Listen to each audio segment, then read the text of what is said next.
Milí staromešťania, dovoľte mi, aby som vás pozvala na ďalšiu vychádzku týkajúcu sa Starého mesta. Tieto vychádzky my robíme už 4. rok. Tento rok je to 8. vychádzka a bude sa venovať renesancii v Bratislave. Myslím si, že práve tá renesancia tu má množstvo zaujímavých pamiatok, ktoré sa oplatia teda ísť pozrieť aj zbližša. Táto vychádzka nás vlastne zavedie ako na hlavné námestie, kde máme aj miesto stretnutia, tak aj ďalej na Michalskú ulicu, kde sa nachádza zaujímavá Zegnerová kúria.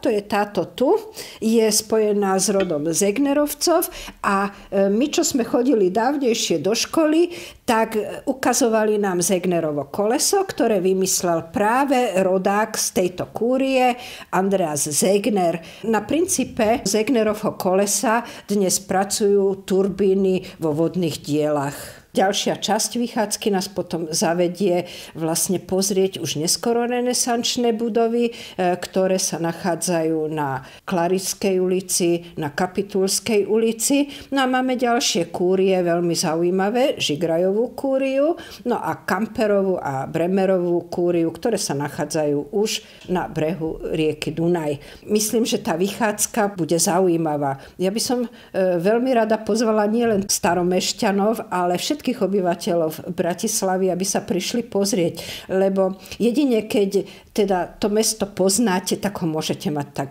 radi. A ja myslím, že naša Bratislava si to veľmi zaslúži.